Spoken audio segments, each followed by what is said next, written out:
Cain's story is one of the Bible's most infamous accounts, marked by jealousy, betrayal, and murder. Branded by his heinous act of fratricide, Cain is often remembered as one of the Bible's worst characters and one who leaves something of a stain upon the rest of mankind. But what of his descendants? Did they follow in his footsteps, driven by the same envy and violence, or did they chart a different course? The Bible offers mere glimpses of their lives, and it is with these morsels can we build, at the very least, the framework of who these characters may have been. In this episode, we put these elusive sons and daughters in the bloodline of Cain under the microscope, and determine whether they mirrored his darkness or defied it. Enoch. Not to be confused with the patriarch Enoch, son of Jared, who was believed to have been taken up to heaven by God, and later became the namesake behind the apocryphal book of Enoch. Enoch, son of Cain, appeared to live a far less exciting life. I mean, he doesn't appear to have been swept up to heaven, nor zoomed around the world by angels, as the aforementioned Enoch was. Instead, the Bible tells us that Enoch was born to Cain after Cain had already killed his brother Abel, and had already been banished to the land of Nod. Now, the Bible doesn't give us any indication as to who Cain's wife was. Indeed, we aren't even supplied with a name.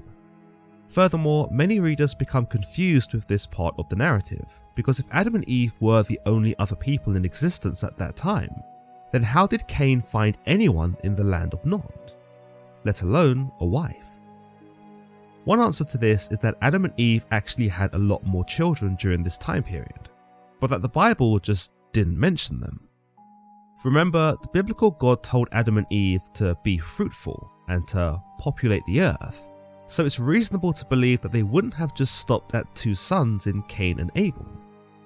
With this idea, some believers put forth that Cain probably married one of these unnamed daughters of Adam and Eve, his sister, and then either took her with him when he went to dwell in the land of Nod, or invited her afterwards. Another theory suggests that Cain had married one of his nieces, implying that he had dwelled in Nod for some time before one of them was eligible for marriage. In some traditions, including the narrative of the Book of Jubilees, an ancient Jewish apocryphal work, Cain had a twin sister named Awan, who was believed to be the one who he married and later impregnated. Whatever the case, according to the mainstream Bible, Cain married this unnamed woman, whether his sister or niece, and she gave birth to Enoch. Thereafter, we learn that Cain built an entire city and decided to name it after this son, his firstborn. And Cain knew his wife, and she conceived, and bare Enoch, and he built a city, and called the name of the city after the name of his son Enoch. Unfortunately, beyond this, we have no idea who Enoch turned out to be, whether he was good and walked with God, or whether he was more like his father and drifted away from God. It's reasonable to believe that as the firstborn, and therefore the heir to this city built by Cain, that Enoch may have become a ruler, or some kind of king over this territory. But alas, the Bible makes no further reference to Enoch the son of Cain, nor Enoch the city again. Irad. The only other tidbit of information supplied to us in regards to Enoch is that he too had a son, Irad. Unfortunately, the only time we see Irad's name mentioned is within the explanation of Enoch's genealogy. As far as the mainstream belief goes, Irad is merely a footnote, a character who serves only to represent the continued existence of Cain's lineage. However, if we were to consult the Book of Moses, a Latter-day Saints text, we do learn of a Mormon belief that Irad had a pivotal role in the uncovering of a dastardly conspiracy. Within this tradition, there exists a term known as Master Mahan, which is believed by Mormons to be an evil title first assumed by Cain, and later by his descendant Lamech. The term implied that Cain, and later Lamech, became the bearers of a great secret, or a secret combination, that would later flourish amongst the wicked. This secret, or secret combination, first came about when Cain, after becoming jealous of his brother Abel, established a covenant with Satan, which enabled him to kill for his personal gain. This satanic covenant was then entered into by Lamech, after the manner of Cain, wherein he became the mastermind and the bearer of the dark secret or combination that was given to Cain. According to this Mormon tradition, Irad somehow became aware of Lamech's covenant, which then prompted Lamech to kill him in an effort to enforce the secrecy of this evil oath. Whilst the traditional Bible has virtually nothing to tell us of Irad, the Latter-day Saints tradition seems to paint Irad as God-fearing, or at the very least, righteous, in that he doesn't get swept away with Lamech's covenant with Satan, but rather attempts to oust and expose him as wicked. Mehujael. The name of Mehujael appears in the same section of Irad, where we learn in this description of Enoch's genealogy that Mehujael was the son of Irad. Unfortunately, this is virtually all we have of Mehujael, his name. Unlike Irad, Mehujael does not seem to appear in any significant sense in any other biblical or extra-biblical text or tradition. However, it can be assumed, according to some interpretations of his name, that he was most likely a righteous character. In some translations, Mehujael is believed to mean smitten with God, whilst the suffix of his name El implies that there is some link or identification to God, suggesting that Mehujael wasn't cut from the same cloth of his great-grandfather Cain. Methushael. The name Methushael also appears in the genealogy of Genesis 4:18, and we learn that Methushael was the son of the aforementioned Mehujael. Like Mehujael though, there is very little information given to us in the Bible, nor any other source as to who Methushael actually was. Once more, the suffix El in his name might indicate some affinity with God, so there is some reason to believe that like his father, Methushael turned out to be more moral and just in comparison to his ancestor Cain. Lamech. Much mystery surrounds the character of Lamech, son of Methushael, as told to us in the genealogy of Genesis 4:18. His first and only appearance in the Bible transpires here in chapter 4 of Genesis, where he is portrayed as an insolent man, perhaps more akin to the likes of Cain than any other descendant has shown to be. Not only is Lamech generally categorized as polygamous, but he is also alluded to as being a murderer in the Genesis account. It is with Lamech that the concept of polygamy is first realized in the Bible, where it is told to us that Lamech took 2 wives, one whose name was Adar and the other whose name was Zillah. Now, as far as the Old Testament goes, polygamy doesn't appear to come under too much scrutiny. Remember, the likes of Jacob had 2 wives in the form of Rachel and Leah, and though you might argue he was deceived into marrying 2 women, he did still nonetheless undertake his husbandly duties to both. The New Testament is a little less favourable towards polygamy, with Jesus declaring in Mark 10:8 that only 2 can become one flesh, as well as in Matthew 19:5, where he states that a man should hold fast to his wife, singular. With this wording, there are those who believe that polygamy, whilst acceptable in the world of the Old Testament, is no longer acceptable in the time during and after the authorship of the New Testament. With that in mind, there are those today who would look unfavourably upon Lamech, though his subsequent attitude probably doesn't help their impression of him either. We see Lamech essentially brag to his wives that he has committed murder, and that where God had promised that he would inflict vengeance 7-fold upon the man who murdered Cain, vengeance 70 and 7-fold would be inflicted upon the man who murdered Lamech. What Lamech is saying here can be read in one of 2 ways. On the one hand, it might be said that Lamech believed he was more important than Cain, and that if God had promised to avenge a man like Cain by inflicting vengeance 7-fold on the assailant, then God would have his work cut out for him, because Lamech's vengeance was 77-fold. Lamech's vengeance, by his own estimation, was worth more than anything that God could muster. The other way to interpret Lamech's words is by viewing them as hubris, It might be said that Lamech was being sarcastic here and was mocking God's promise, believing that nothing would happen at all to whoever killed Cain, and that God's powers were not real at all. You might also notice how Lamech refers to himself in the third person in this passage, further suggesting an aura of self-importance. The Bible tells us, "And Lamech said unto his wives, Adah and Zillah, Hear my voice, ye wives of Lamech, hearken unto my speech, for I have slain a man to my wounding, and a young man to my hurt. If Cain shall be avenged sevenfold, truly Lamech 70 and sevenfold."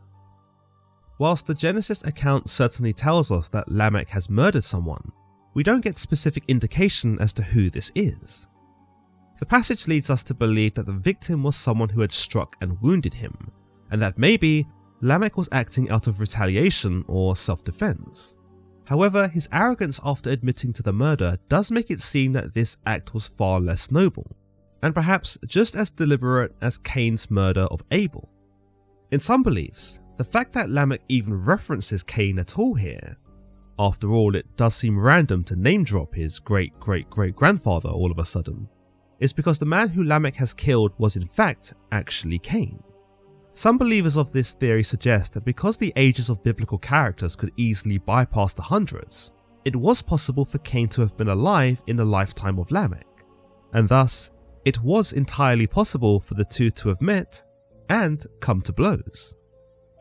Why the two may have ended up in a confrontation is not known, but it would explain why Lamech is so keen to tell his wives that he isn't afraid of the stipulation made by God, that vengeance would befall him sevenfold, because his own vengeance would be worth so much more.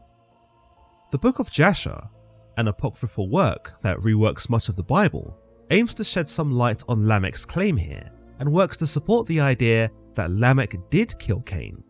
We are told that in his old age, Lamech couldn't see as well, and so when he went hunting with his son, ironically named Tubal Cain, he was unaware of Cain in the distance. Tubal Cain, who was very young, didn't know who Cain was either, and when he saw Cain approaching them, he got scared, interpreting Cain to be some kind of wild animal. With that, he told his father to draw his bow and shoot, which Lamech did, whereby his arrows entered Cain's body and killed him. With this interpretation, it isn't necessarily Lamech's fault. He hadn't meant to kill his great-great-great-grandfather, but only did so under the direction of his young son, who also didn't really know any better given the circumstances. The whole thing was a tragic mistake on behalf of all the characters involved.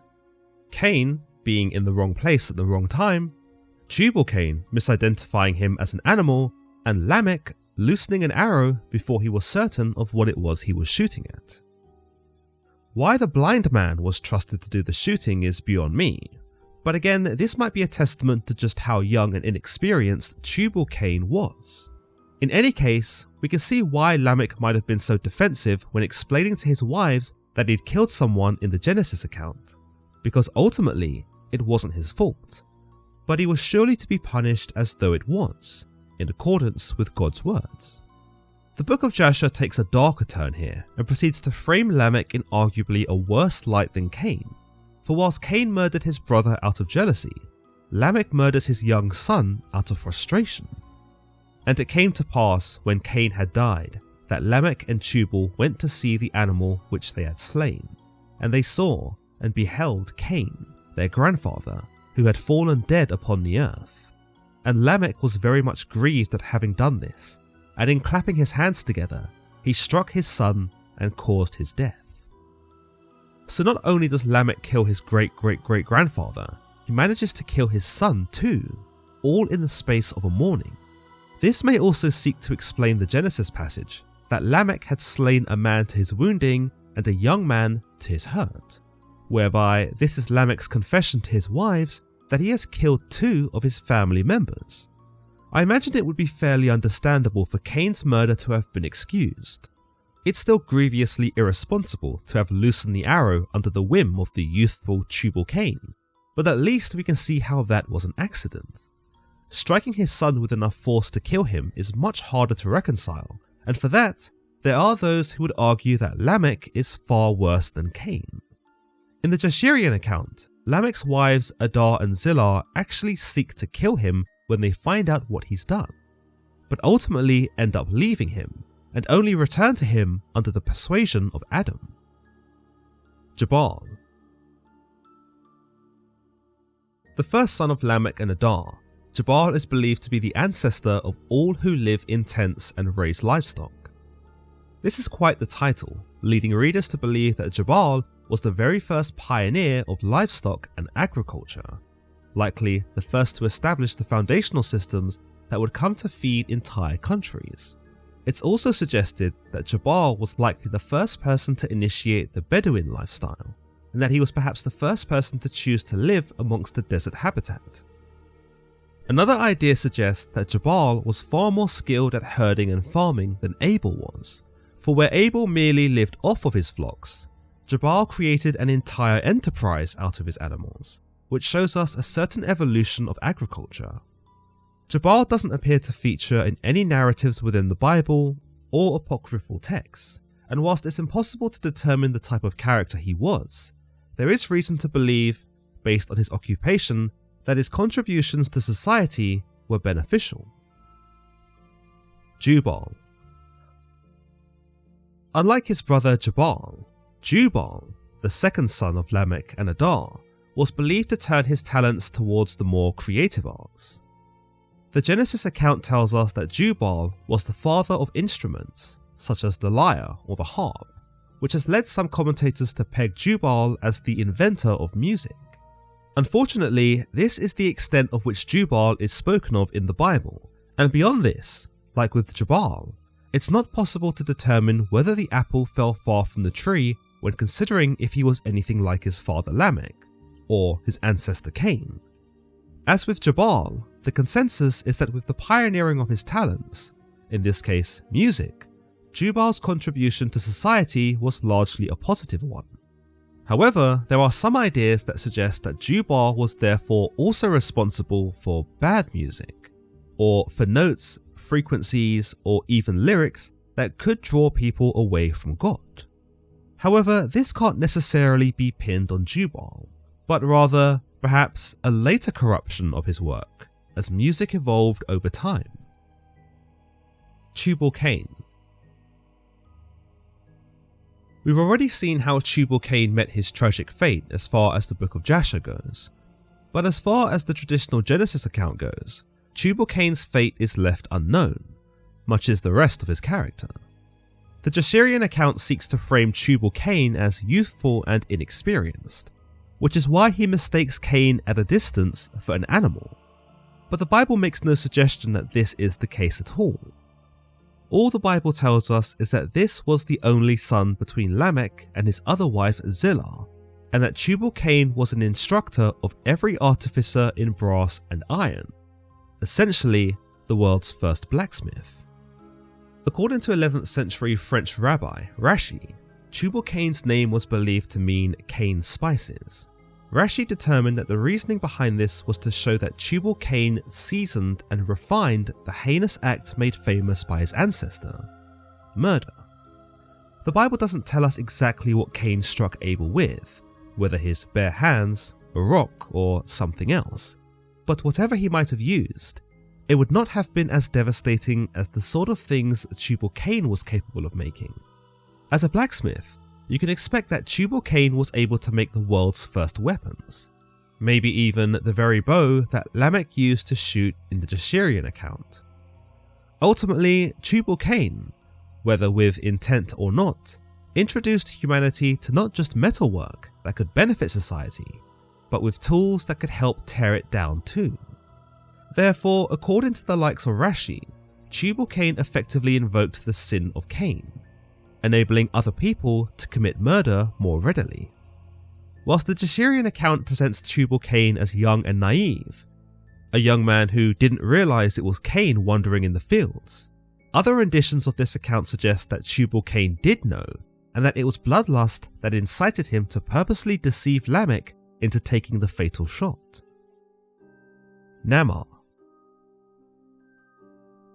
known very briefly in the Bible as Tubal Cain's sister, and the only known female descendant of Cain, it is very difficult to determine who this character was, or whether she shared any of the talents that her brothers appeared to possess. Indeed, whilst Jabal, Jubal and Tubal Cain each excelled in their own chosen professions, the Bible never details Naamah as having her own set of skills. As far as the mainstream Genesis account goes, Naamah's significance to the narrative begins and ends with her introduction, for she's never brought up again in any capacity. However, if we were to consult the Zohar, a 13th century work believed by some to have been composed by Spanish rabbi Moses de Leon, we learn of a very interesting account of Naamah, whose significance to the story is dramatically multiplied. In this narrative, the name Naamah was believed to mean gentleness, but that this was not necessarily as benign as it sounds, but rather was representative of her possessing the power to seduce both humans and angels. According to this legend, it was Naamah who seduced the angel Azazel, one of the sons of God mentioned in chapter 6 of Genesis, and one of the watchers found in the book of Enoch. In this, Naamah is later identified as the procreatrix of all the demons of Cainite origin, and that she, along with Lilith, afflicted infant children with epilepsy. This is indeed a drastic interpretation of Naamah, and arguably a great departure from the Genesis description.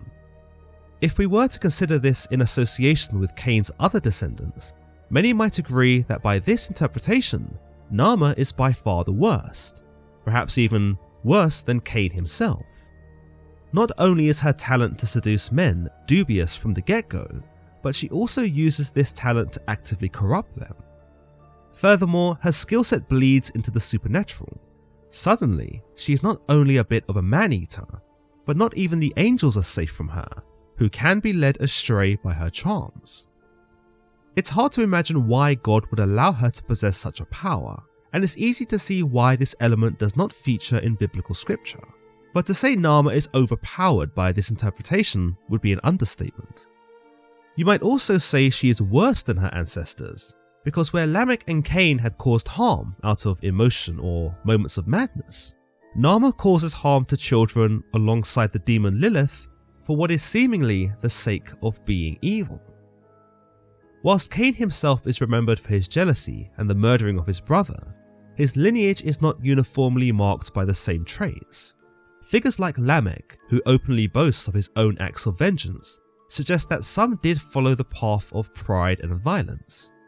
Yet Cain's descendants also contributed to society, with innovations in music, metalworking, and agriculture. With the Bible being quite vague with the characters associated with Cain's bloodline, it does allow for some curiosity, where readers may question whether these characters were bound by the shadow of Cain's sin, as well as how they forged their own identities, for better or worse.